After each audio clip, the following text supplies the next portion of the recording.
Alright, so today we're going to focus on objects that are accelerating in the vertical direction. So when something is in free fall, it's still considered constant acceleration, but it's constantly accelerating in the downward direction.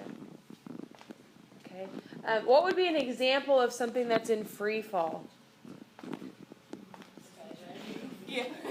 Yeah, skydiving, right? Even if I drop something on the floor, that's considered free fall, right? Anything that's being dropped or thrown or that's falling a certain distance to the ground would be considered a free fall situation. Okay, even if you trip and fall, okay, you're in a free fall situation. So anything that's just moving freely through the air is considered free fall. Okay. So consider this. Do heavier objects fall faster than lighter objects? Okay, similarly shaped objects, right? I'm not talking about a piece of paper or a ball. Okay, similarly shaped objects. Will heavier objects fall faster than lighter objects? Okay, if you think yes, raise your hand. If you think no, raise your hand. You really have no clue. Okay, that's okay. So we're talking about objects that are similarly shaped. So if I have, like I said, a crumpled piece of paper and a tennis ball, okay, or a baseball, those things don't weigh the same, but we're trying to determine if they're going to fall at the same rate. Okay, if I dropped two of those objects from the same height, are they going to hit the ground at the same time, or probably not? No. We think probably not. Okay? And wrong. Okay? So similarly shaped objects will hit the ground at the same exact time. Okay? And that's because mass is taken into our kinematics equation in no way. Right? We don't see mass anywhere in our kinematics equations. And we're still using constant acceleration, which means we're still going to be using our kinematics equations. We don't see mass taken into account anywhere there. Okay? So this was a discovery by Galileo, and we're going to watch a quick little, extremely historically accurate video. When we talk about falling objects, our acceleration is always acceleration due to gravity, okay, or little g. Okay, so instead of calculating our acceleration for vertical objects, it's a constant value. Okay, and it's little g is what it is, what its variable is. What do you think the units for acceleration due to gravity would be? What's the normal units for acceleration? Yeah, that's what it is for gravity also. Okay. And more specifically, our value for acceleration is 9.8 meters per second squared. Why do you think we include the negative here? It's going in the downward direction. So you can remember to plug in that negative. Sometimes your book will even just change the equations to having subtract instead of add because they're building that negative into the equation. So you just kind of have to look at what the big picture is showing us here. But acceleration due to gravity is always going to go downward, or more specifically, it's going to the center of the earth. That's the important part. Okay, and for us, the center of the earth is always in the downward direction. Okay, so it doesn't necessarily always point down. I want you to think about gravity going toward the center of the earth, right? The earth's core is where all of that energy is pulling. I don't know what that means. But it's going to be negative 9.8 meters per second squared. So as an object falls, with every second, its velocity is increasing by a factor of 9.8 meters per second. Okay, so if it's dropped, after 1 second, it's got a velocity of negative 9.8. After 2 seconds, it's got a velocity of negative 19.6. After 3 seconds, it's got blah, blah, blah, blah, blah. Does that make sense? Okay, that's what we're looking at here. Okay, constant acceleration due to gravity. We're going to use our kinematics equations with g plugged in instead of a. Okay, because it's our acceleration due to gravity. So you'll see your book swap that value and plug in g, or negative 9.8. Sometimes they'll even plug in g as the variable into your kinematics equations. So don't let that throw you off. G is still an acceleration. It's just specifically the acceleration due to gravity, which is negative 9.8. Okay, there's a couple other things that we can change in your kinematics equations, and that's our displacements. All right, in our first portion of this chapter, we looked at motion in the horizontal direction, which means our displacements were horizontal or on the x-axis. Now we're looking at displacements that go along the y-axis. So we're going to use y sub 0 for initial position or initial displacement. What would be our variable for final displacement? Just plain y. Good. Okay, so just plain y.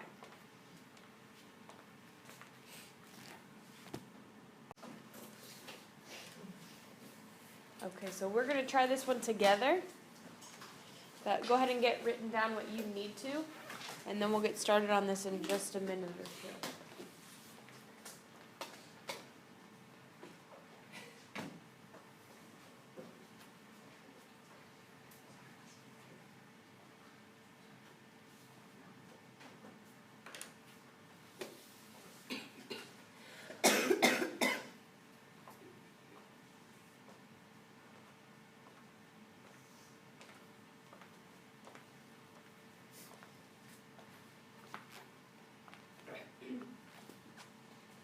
Here needs to be what does this motion look like?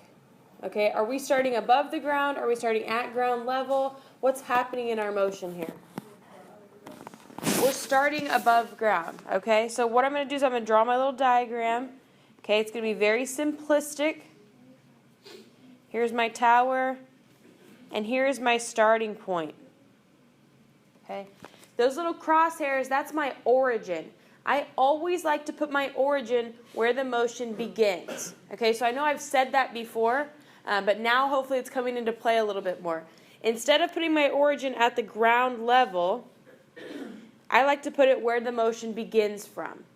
Okay, does that make sense?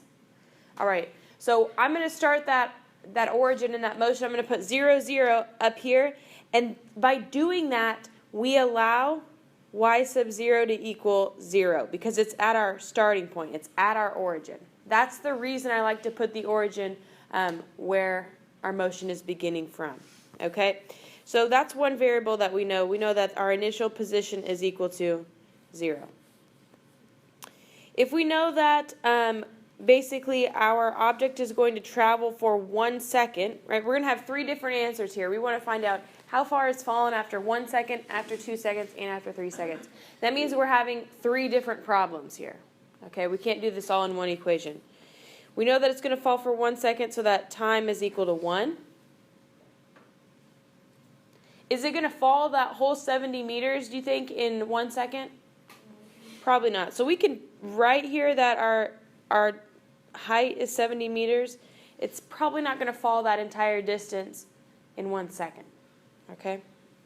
So that doesn't get plugged in for our displacement. So you have to be careful about seeing something with meters and automatically plugging it in for our displacement, because that's really what we're solving for. Right? We're solving for how far it's fallen. So we want to find our final displacement after 1 second. Now there's a couple other variables that we know that aren't exclusively listed in our problem. Can anyone give me one of those variables? Somebody raise your hand and give me one of those variables. What do we know about velocity? Do we know initial or do we know final? We know initial velocity is equal to what? We know it's equal to 0 because it says it's being dropped. Okay? If it's being thrown, if it's being launched, if it's being any other of those key words, it might have an initial velocity. But if it's dropped or if it just falls, that means its initial velocity, the split second that it becomes a freely falling object, is 0. Okay? Before it starts gaining any speed, it's 0. What do we know about our acceleration? Yeah, our acceleration is negative 9.8. Okay, and you could plug in a G here rather than A. Either way, it makes no difference. Is that going to throw anyone off if we use A or G? Okay, hopefully you understand that those two are going to be the same. And I'm including my negative here. All right? So I'm going to always keep my equations the same and just include the negative with the 9.8. All right, and then you can carry that negative when you multiply. Any other variables in the problem that we can pick out? No. Okay. Do we have the ability to solve for our final displacement given the equations that we have? Yes. Which equation should we use? Our second one, right? Y equals y sub o plus v o t plus 1/2 a t squared. When something is freely falling, it makes this equation really easy. When something is dropped, because our initial position is 0, our initial velocity is 0 when something is dropped. 1/2 negative 9.8 t squared.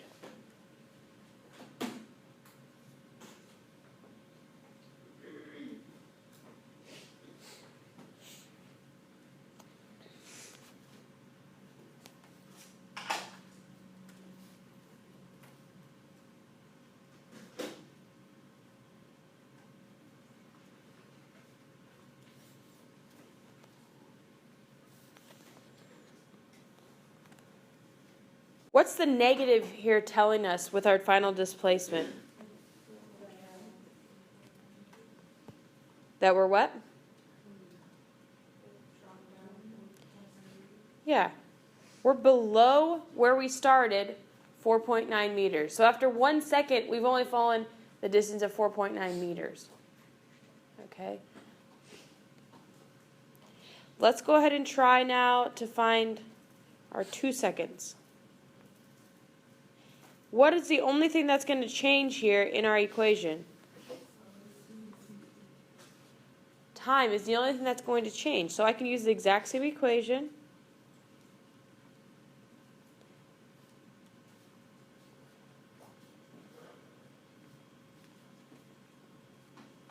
Don't forget to square that value.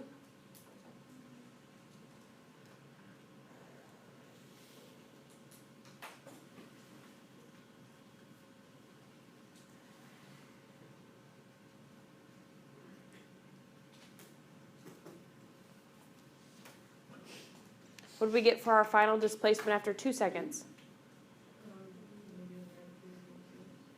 Negative 19.6 meters.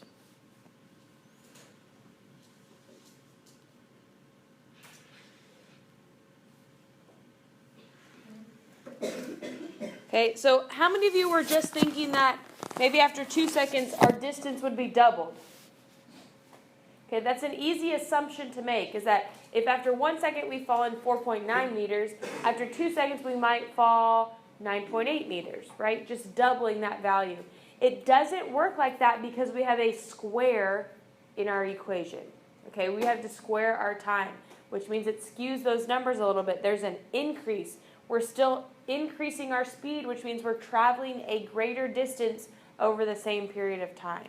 Okay, so acceleration is the whole point of acceleration, is that you are increasing your speed or decreasing your speed. You're not falling at a constant. Speed, right? As you fall, you pick up speed. So as we fall a greater interval of distance with each second.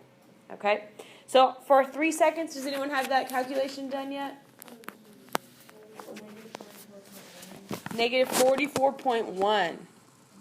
Is that what you told me? Yeah. Okay, so negative 44.1.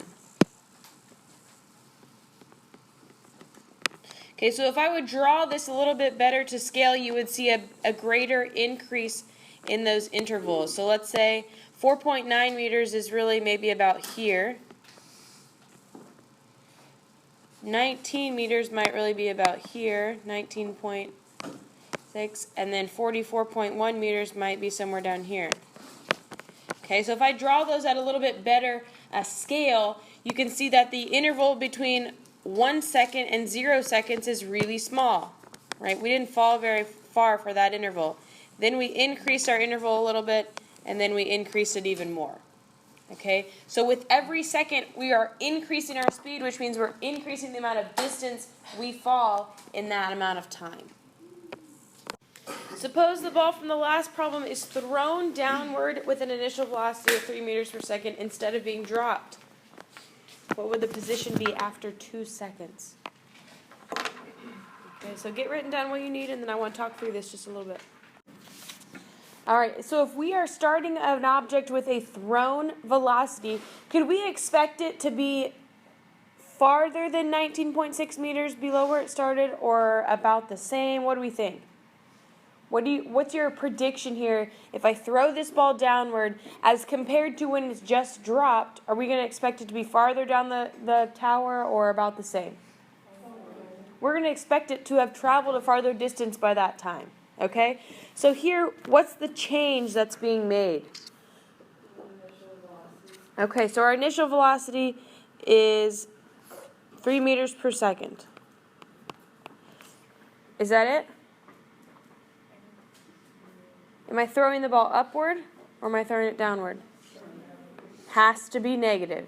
It has to be negative. If it's not negative, our equation is going to think that we're throwing it upward, then it's reaching its peak height and coming back down. So by 2 seconds, it might not have even reached its peak height. We're going to get a crazy number there, okay?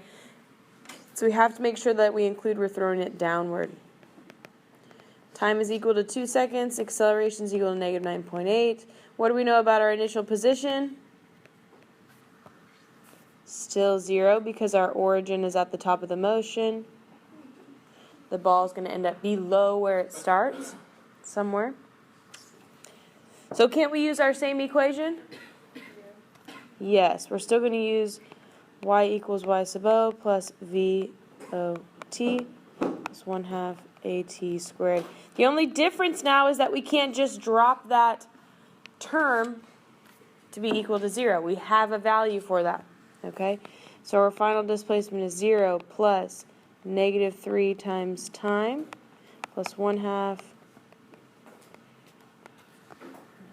at squared. Okay, so I have negative 19.6 here.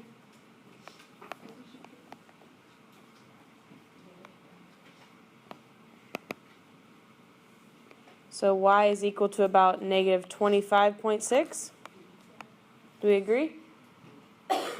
Okay, so that's should make sense to you, right? If after 2 seconds of it being dropped, it was at 19.6, and if we throw it downward now, after 2 seconds, it's fallen a little farther to 25.6, okay? We throw that object down, we should understand that it's starting with an initial velocity, which means it's going to kind of have an edge on that one that's been dropped. Okay. Let's try this one. Okay, go ahead and get it written down, and then I'm going to talk through a few things here. Okay, so start with your diagram here. Okay, I'm going to assume that my origin is essentially at the ground or it's in his hand. Either way you want to draw it is fine. But if I have my little person here,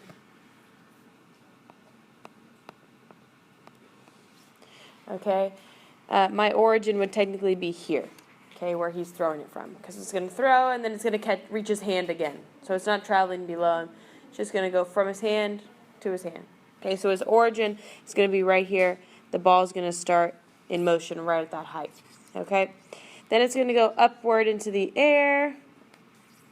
And it wants us to find out how high it goes. So we're going to just stop it kind of right here for now. How high it goes. All right. So now let's kind of talk through what we're looking at here. That 15 meters per second initial velocity, is it in the positive direction or the negative direction? Positive, because it's being thrown upward. Okay, so positive 15. Calculate how high it goes. What variable does that mean we're solving for? Good, y final. We're solving for final displacement. So we want to find out how many meters it traveled upward into the air. What do we know about the final velocity of something as it reaches its peak height? It's 0. That's really, really, really important. So if you need to write that down and star it, something at peak height, velocity is equal to 0. Okay? Peak height of an object, right? When I say peak height, does everyone understand what that means? Okay, I want you to understand that term. When something reaches its peak height, that means the highest point that it can travel. So at peak height, velocity is equal to 0. Okay, couple other variables that we can pick out that aren't listed in the problem. Initial position is 0, and acceleration is negative 9.8. It's really important that you understand the negative 9.8 only goes for vertical problems. I'll see a lot of you try to plug that in for horizontal problems. Don't do it, okay? Only vertical problems does negative 9.8 fit with, okay? Do we have an equation that we can use now to solve for y? Yeah, we don't have time, so what equation can we use? The third one, right? One that looks like this, v squared equals v sub o squared 2a. Now it's going to be delta y, okay, instead of delta x. So 0 squared equals 15 squared to negative 9.8. And we're really just solving for y final because y initial is 0. So we're just going to leave that off and just leave it as the y. Okay, does everyone understand that part? Okay, initial position is 0. I'm going to just leave that minus 0 off. I don't need to include that mathematically. Okay.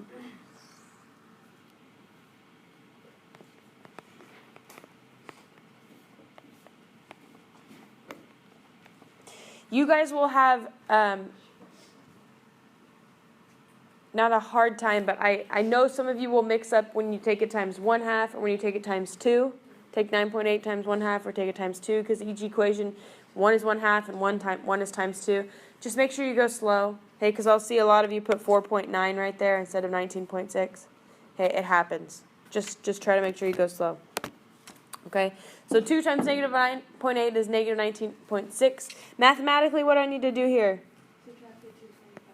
Good. Subtract that 225 over. Do not try to combine these two terms. Doesn't work like that. So negative 225 equals negative 19.6y. Divide over that negative 19.6 now. And my y value is equal to 11.48 meters.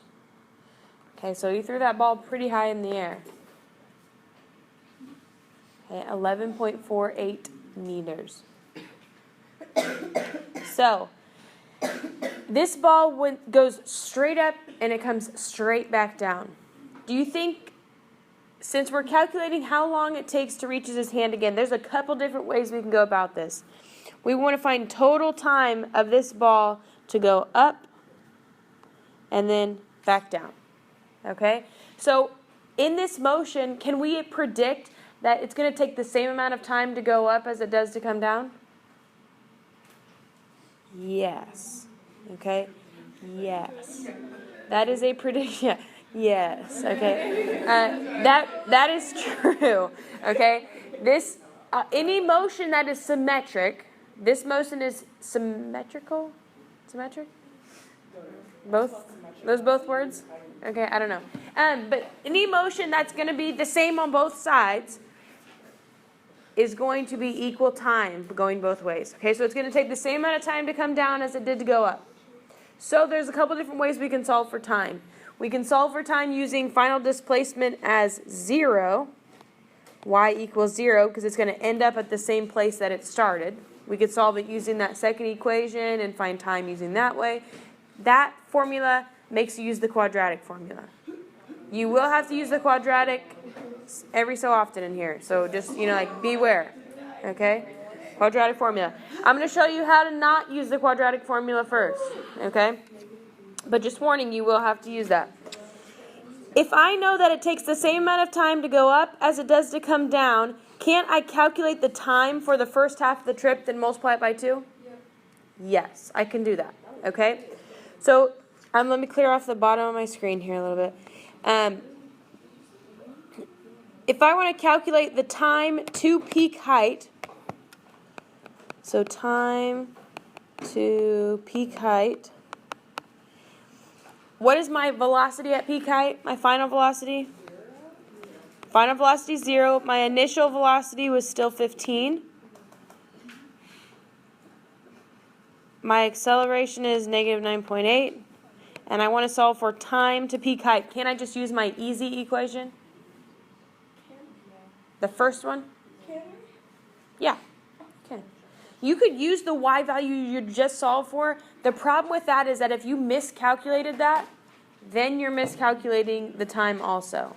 So anytime you can go back to just use the given variables, go with that. Okay, sometimes you have to build off your answer, but anytime you can go with the given variables to solve, do that just to eliminate another source of error.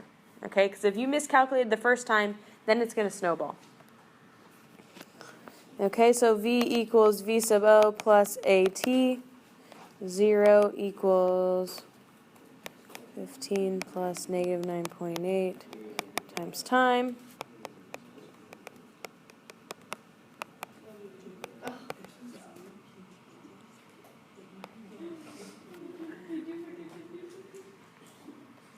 Okay, so my time is equal to what? 1.53 seconds. Yeah, that seems right. Divide by negative 9.8, that seems about right. All right, so now this is my time to peak height. A lot of you are going to forget to do this. Multiply by 2 to find the total time. 3.06 seconds. Not all that often, but you will have to do this. So let's say that I wanted to solve it using this equation. Y equals Y sub O plus V O T plus 1/2 AT squared.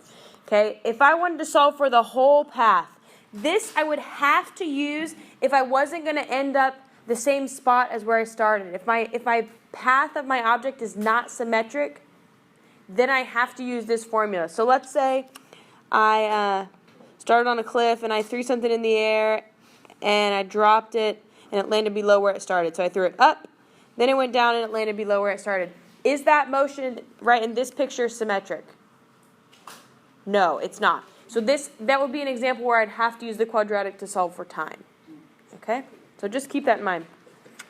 In our original picture though, we're going to go up and come back down. Our y final for our whole entire motion would be 0 because it's going to land at the same height that it started. Does that make sense? Land at the same height it started. So 0 equals 0 plus 15t plus 1/2 negative 9.8 times t squared. Okay, so this is going to be a quadratic situation because we have t squared and we have t. Okay, so 0 equals 0 plus 15t plus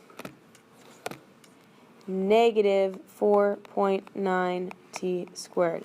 Now we want to rearrange this to get it in the quadratic like we want it. Okay, so that means which of these is going to be my A term? Negative 4.9 because it's with t squared. So I'm going to rearrange these. 0 equals negative 4.9t squared plus 15t plus 0. Okay, so this is A, B, and C terms. Okay, let's get to solving. What's the quadratic formula? Let's remember here. Sorry, I don't remember it. X equals negative b plus or minus the square root of b squared minus 4ac all over 2a.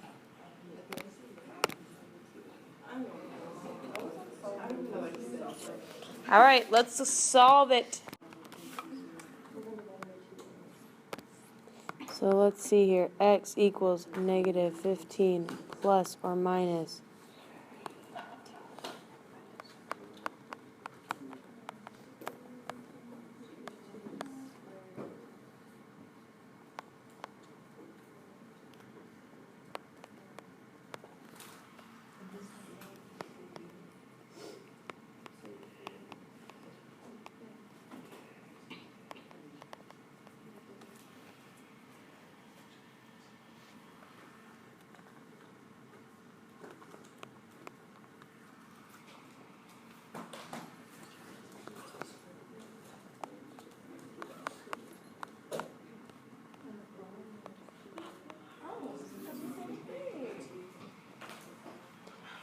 Okay, so let's think about this.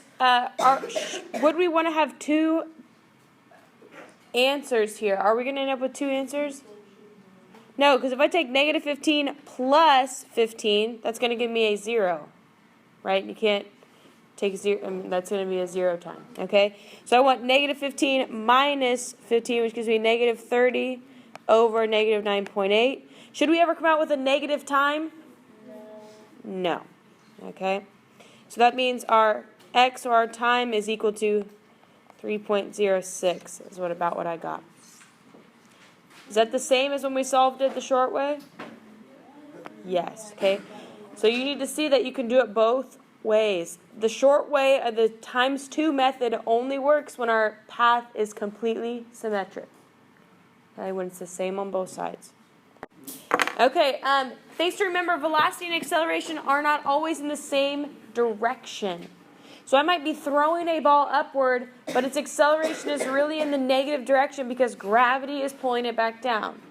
Okay, so we talked about the rule of thumb when things are moving horizontally. That rule of thumb doesn't really apply. It kind of does apply, I guess, in the vertical direction. So yeah, actually it does. As I'm throwing something into the air with a positive velocity, and as it's approaching its peak height, is it speeding up or slowing down? Slowing down, right? It's approaching peak height, which means it's slowing down. So that means acceleration is negative because it's negative 9.8. So the rule of thumb still does apply there. Okay? If I throw something in the positive direction. If I throw something in the downward direction, that means it's speeding up in the downward direction, which also matches the sign of the acceleration. So that rule of thumb, I guess, does apply in both. I don't know what I was thinking. Okay. An object's highest point, what's its velocity? 0. You have to remember that. That's going to be really important. Because when you look at a problem, it might seem like it didn't give me any variables, right? I don't have any numbers in my problem. But there's certain things that you can always pick out. At peak height, we know velocity is 0. We know our initial starting positions are 0. We might know that initial velocity is 0, all that kind of stuff. We can pick those things out from a problem. Okay. At its peak height, what's its acceleration? Is gravity still acting on it at its peak height? Yes. So negative 9.8 is still that object's acceleration at peak height. So it pauses for a split second. Gravity is still acting. It's about to start speeding up again in the negative direction.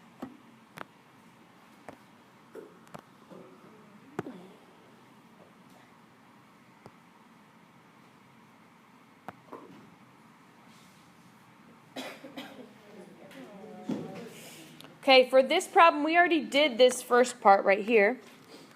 How long does it take to reach maximum height? Right? We solve for that time. That's that half time, right? 1.53 seconds. We already solved for that. Are we good there? We remember that part? Okay, we solve for it at half time. What's velocity when it returns to the thrower's hand?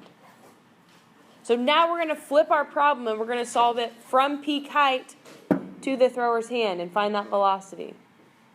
Okay, are we understanding what's happening here? We're going to start it from peak height and it's going to return to our thrower. Okay, so here's my little guy again.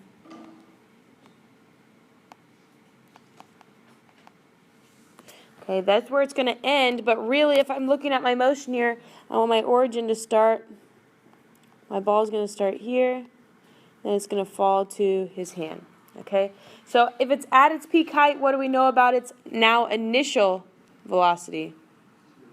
0. We're going to solve for final velocity. We know acceleration is negative 9.8. What do we know about time here? Do we know time?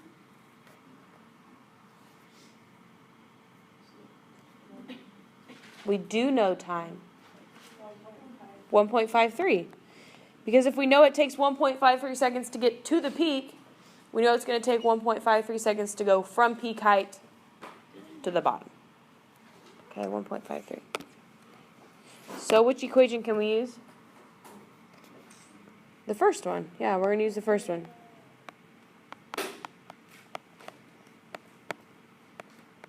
Oops. Not negative time.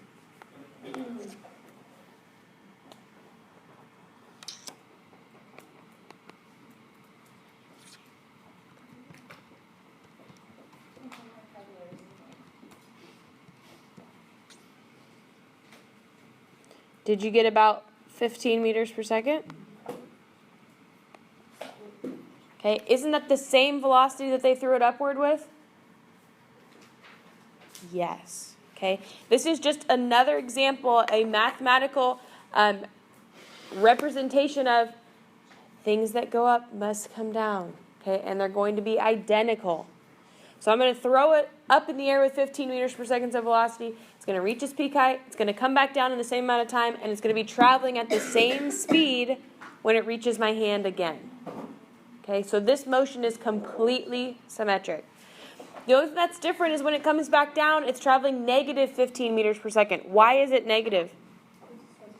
Because it's going in the downward direction. You need to be really careful to check your answers about, is it going up, is it going down, do I need to include the negative or not?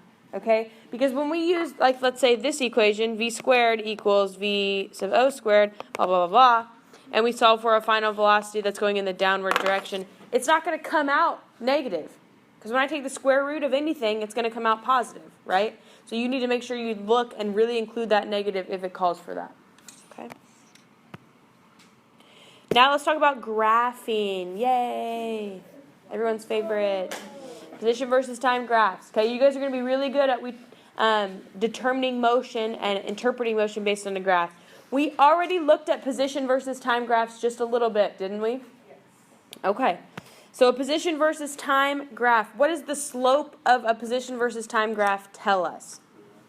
Good. The slope tells us velocity. Okay? Velocity. And you need to make sure you pay attention to what units each axis is on. So if I found the slope of this graph, the units would be what? Centimeters per second, because this position is measured in centimeters. So you need to be careful about what that graph particularly is measured in. Okay? Slope of the line is velocity, which means you're using rise over run, right, to calculate the slope. You'd use y equals mx plus b for the line itself, but to calculate the slope, we'd be using rise over run or delta y over delta x. Okay? Equation of the line, like I just said, is y equals mx plus b. Okay? So for slope, we use delta y over delta x. Here we use y equals mx plus b. All right? We're good with that simple graph? Position versus time? Okay, so in this graph, if I asked you, what's the position of my object at 0.3 seconds? What are you going to tell me? 60 centimeters. If I ask you just for position on a position versus time graph, you're just reading the y-axis. That's it. You don't have to calculate anything. You just read that axis. If I ask you for what's the velocity from 0.2 seconds to 0.3 seconds, you're going to find the slope during that time. Okay, and we're going to do a couple practice with that. Okay, so first and foremost, I want you to talk through what's happening in this graph. Okay, so this is a position versus time graph starting at 0. Here's your 0 right here. Okay, this is 0. So if I want to see this first portion of the motion here, what's happening? What's this person doing from 0 to 10 seconds?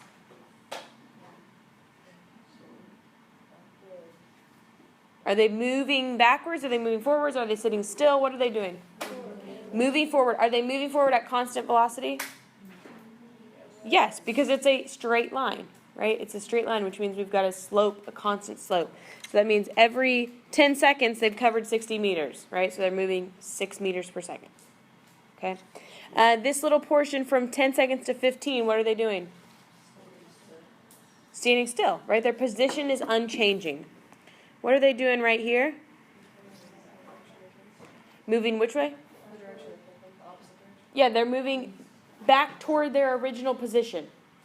Okay, so they're moving backward, back to their starting point. Once they hit this 0 point on a position versus time graph, that means they've reached their starting point. Okay, once they move this, if they keep going here, what's happening? They're moving backwards. This entire slope right here is still at constant velocity, but it's in the backward direction. Okay, so over a span of 15 to 40 seconds, you know, they've traveled so much distance, but they're moving at a constant velocity, it's in the negative direction. So they walked backwards, they reached their starting point, and they kept going backwards. And then from here to here, what'd they do? Did they move forward or backward? In the forward direction, because their velocity is positive. So make sure you pay attention here to the slope of the line. That also tells you the direction of the velocity. Negative slope means negative velocity. Okay. So what's the object's velocity from 15 to 40 seconds? 15 is right here. 40 is right here. Let's calculate that slope. Okay, so slope equals, or I'll just say velocity equals delta y over delta x. Change in y. So here's my y coordinate, or here's my final, and here's my initial coordinates. My final y coordinate is what? Good, negative 40. My initial y coordinate is 60. Good. Okay. My final x coordinate is 40. My initial x coordinate is 15. Okay, I need everyone to be seeing where these coordinates are coming from. Give me like a yes or a no if you're not seeing those. Okay. So that gives me negative 100 over 25, which means my velocity is negative 4 meters per second. Yeah. Easy, right? Okay. Easy peasy. What's the object's velocity from 10 seconds to 15 seconds? Here to here.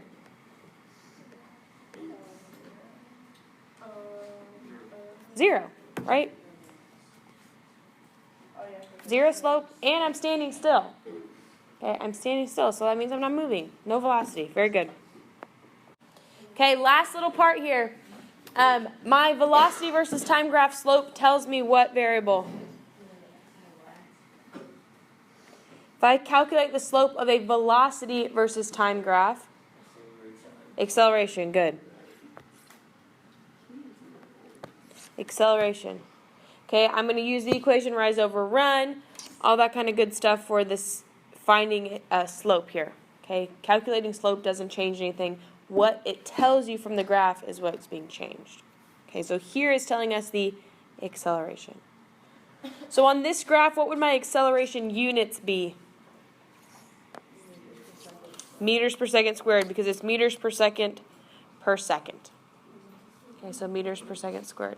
Make sure you're careful on those units.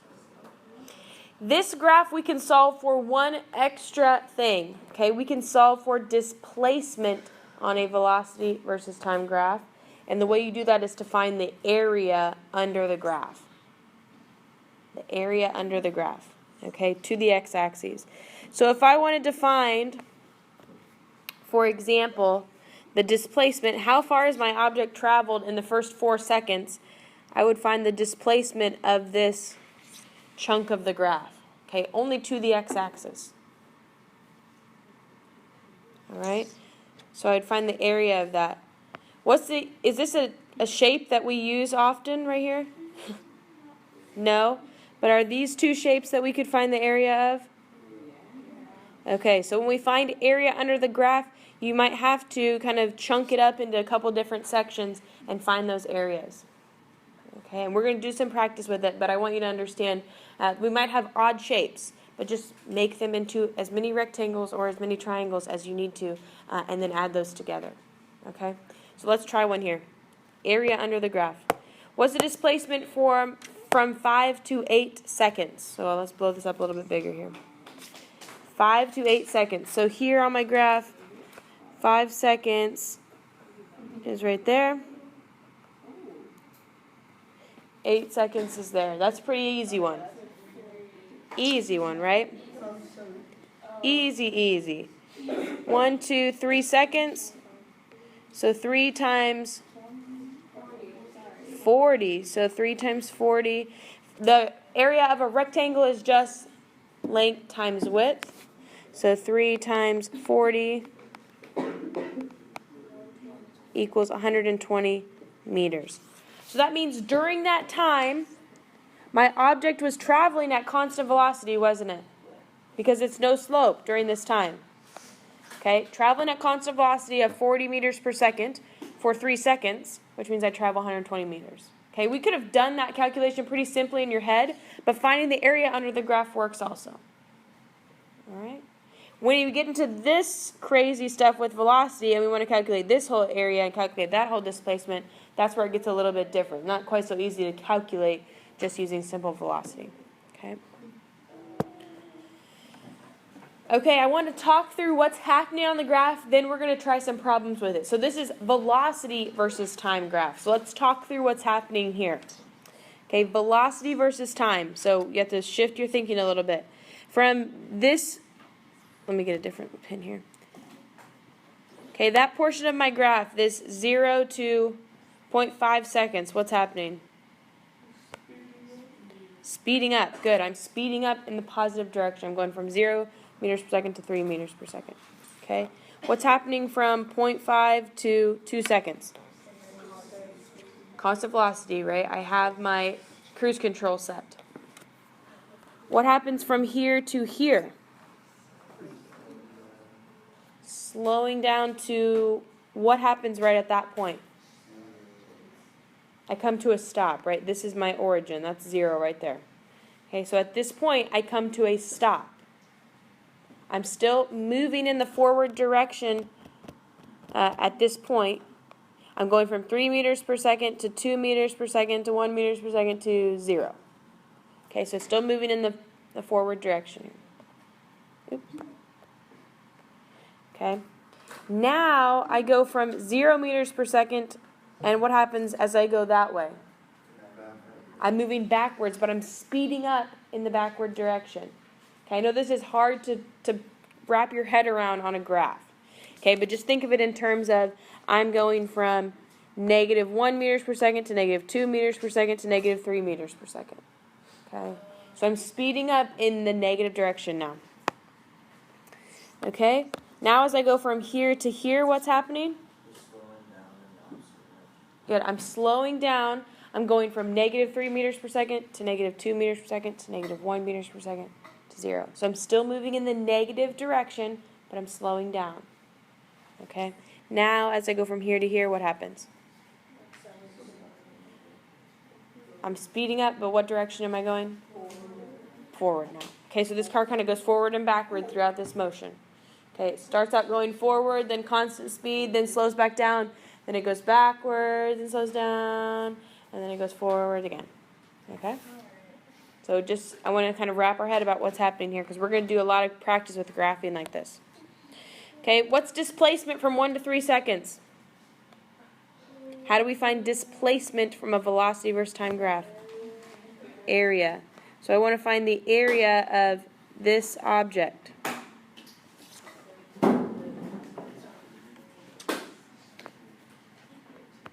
Right, I'm probably going to want to do rectangle or square and triangle. Could you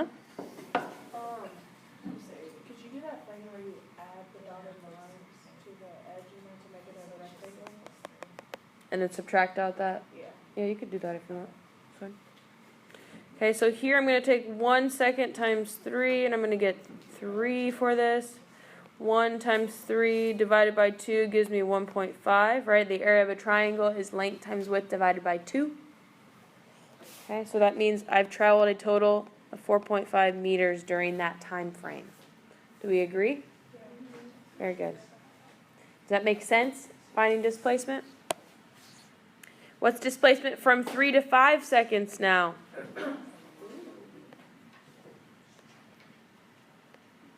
Okay, so we've got 2 triangles.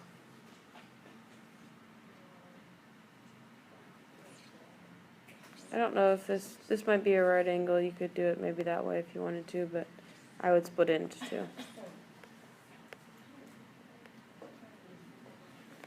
So 1 times 3 divided by 2 is 1.5. 1.5. The thing that we have to pay attention to is this is negative. Yeah, so it's traveled negative 3 meters during that time because it's going backwards during that whole time, right?